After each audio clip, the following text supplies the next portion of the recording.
మన తెలుగు డాక్టర్ వేరే దేశంలో ఒక గొప్ప అవార్డు అందుకున్నాడు. అతనికి వేరే దేశంలో ఎందుకు అంత పెద్ద అవార్డు ఇచ్చారో చూద్దాం. జమైకా దేశంలో విశిష్ట సేవలు అందించిన వారికి ఇచ్చే అత్యున్నత గౌరవాలలో ఇది ఒకటి. జమైకా ప్రభుత్వం నుండి నేషనల్ హీరోస్ డే సందర్భంగా సోమవారం అక్టోబర్ 20న కింగ్స్ హౌస్ లో జరిగిన ఇన్వెస్టర్ సెరమనీలో ఆర్డర్ ఆఫ్ డిస్టింక్షన్ తో సత్కరించబడ్డాడు. అక్కడ ఇంత గొప్ప అవార్డు మన తెలుగు డాక్టర్ కి ఎందుకు ఇచ్చిరంటే అతని కన్సల్టేషన్ ఫీజు చాలా తక్కువ. అంతేకాదు అక్కడ అతని ట్రీట్మెంట్ మొత్తం పేద ప్రజలకు అందుబాటులో ఉంటుంది. జమైకాలో అతను పేద ప్రజల డాక్టర్ గా పేరు పొందిండు. సో ఈ జాతీయ గౌరవం జమైకాలో మెడిసిన్ ఫీల్డ్ లో అతను చేసిన అంకిత భావ సర్వీస్ కి గుర్తింపుగా ఇచ్చిర్రు. వేరే దేశంలో మన తెలుగు బిడ్డ చేసిన సేవకు దక్కిన గౌరవంగా ఇండియన్స్ కి ఇది ఒక ప్రౌడ్ మూమెంట్. అతను డాక్టర్ నాగేశ్వరరావు చందోల్, ఆంధ్రప్రదేశ్ లోని గుంటూరులో పుట్టిండు. వాళ్ళ ఫ్యామిలీలో అతనే first doctor.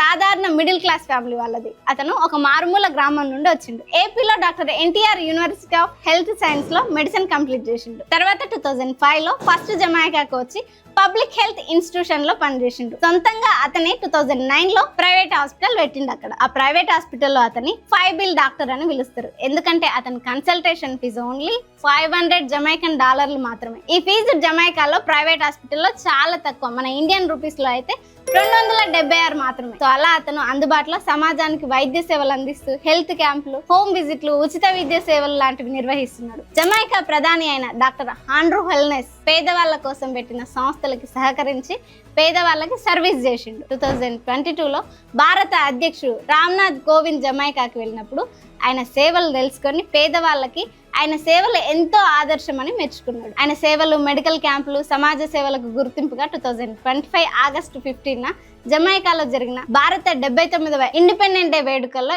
Indian high commissioner Mayank జోష్ ఆయనను సత్కరించిండు. ఆయన సేవలు లాభం కంటే మానవత్వానికి ఎక్కువ ప్రాధాన్యత ఇస్తాయి. 2025 అక్టోబర్ 20న నేషనల్ హీరోస్ డే సందర్భంగా ఆర్డర్ ఆఫ్ డిస్టింక్షన్ అవార్డు అందుకున్నాడు. ఈ అవార్డు ఆ దేశంలో చాలా అత్యుత్తమమైనది.